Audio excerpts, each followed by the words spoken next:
स्वागत है आप सभी का। इंडिया न्यूज देख रहे हैं आप। मैं हूं आपके साथ पराग गुप्ता। भूपेंद्र हुड्डा और अभय चौटाला में जुबानी जंग देखने को मिली है। भूपेंद्र हुड्डा ने अभय चौटाला पर निशाना साधा है। कहा है कि रैली में अभय जनता को क्या बताएंगे। अभय ये बताएंगे कि उनकी बीजेपी से सांठगांठ है। क्या ये बताएंगे जेल से चलती थी इनेलो की सरकार।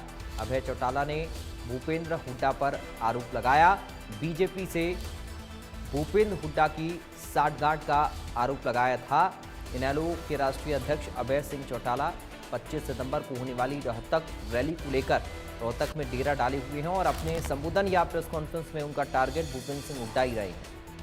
लेकिन आज भूपेंद्र सिंह हुड्डा ने भी अभय सिंह चौटाला को निशाने पर दिया है।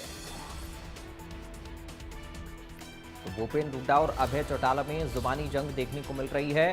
भूपेंद्र हुड्डा ने अभय चौटाला पर निशाना साधा है। उन्होंने कहा कि रैली में अभय जनता को क्या बताएंगे। अभय ये बताएंगे कि उनकी बीजेपी से सांठगांठ है, ये भूपेंद्र हुड्डा कह रहे हैं। इससे पहले अभय चौटाला ने भूपेंद्र हुड्डा को निशाने पर लिया था।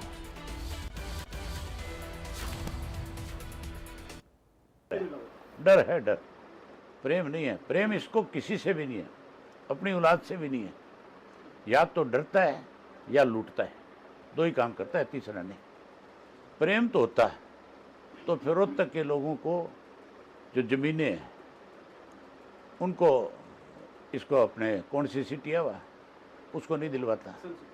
अगर लोगों से प्रेम होता तो 72,000 एकड़ ज़मीन जो है उसको नहीं देता अंबानी को।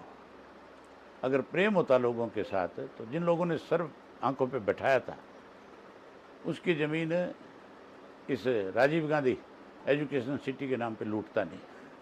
फिर तो उन लोगों को कहता कि भी तुम अपने सेक्टर काटो, या उन लोगों को कहता कि भी मैं तुम्हारी ज़मीन को, खेती करने वाली ज़मीन को सरकार को एक्वायर नहीं करने दूंगा। आप बेचना चाहोगे, देना चाहोगे तो ठीक है, अदरवाइज सरकार ज़बरदस्ती नहीं लेगी। हमने नहीं ली, हमने भी तो राज चलाया है। हमने अगर ज़मीन ली किसान की, सेक्टर काटा तो उसमें उसकी साझेदारी करी, उससे पूछ करके उससे ली, उसको बढ़िया रेट दिए। रेट अगर किसी के गवर्नमेंट के टाइम में बढ़े तो दिल्ली के लोगों से जाकर के आप पूछ सकते हो कि चौधरी देवीलाल ने जब डिप्टी प्राइम मिनिस्टर थे तो दिल्ली के किसान की ज़मीन का रेट लाख रुपया पर एकड़ नहीं मिलता था। उन्होंने उस वक्त 5 लाख किया, जो आज 50 करोड़ से भी ज़्यादा है। देखिए, व्यक्तिगत में बात कहता नहीं, लेकिन एक पार्टी को हेड कर रहे हो।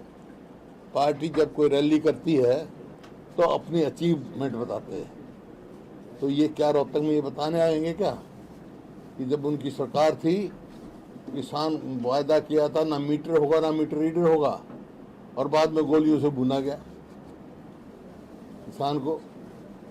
किसान जो कोऑपरेटिव बैंक का कर्जा लेता था उसको मतलब जीप देख के खेत छोड़ के भागता था। क्या ये बताने आएंगे?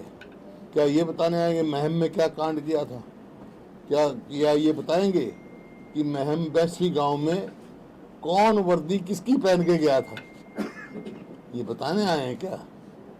हाँ, हम करेंगे, हम बताएंगे कि जिस के लिए इन्होंने गोली चलाई, किसानों को लाशें बिछाई, 1600 करोड़ बिजली के बिल किसने माफ किए? ये बताएंगे।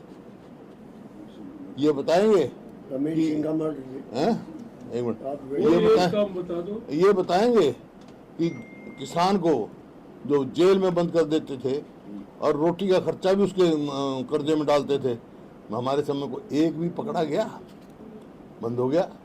क्या ये बताएंगे किसान से जो फसली ऋण था उस पर क्या ब्याज लेते थे और आज 0% कौन करके गया है? क्या ये बताएंगे? क्या ये बताने आए हैं क्या कि उस समय क्या था कानून व्यवस्था? जेल से सरकार चलती थी, रोहतक जेल से हर आदमी दहशत में था। क्या ये बताने आएंगे? कोई बताएं तो क्या आपने? पर चलो व्यक्तिगत बात में कह, ये पार्टी ये अचीवमेंट बताने आएंगे अपने। ये क्या ये बताएंगे कि इनके पीछे कौन है? क्या ये बताएंगे कि विधानसभा के इलेक्शन में किससे समझौता टिकटों किया, कितनी टिकट किसके कहने से दी?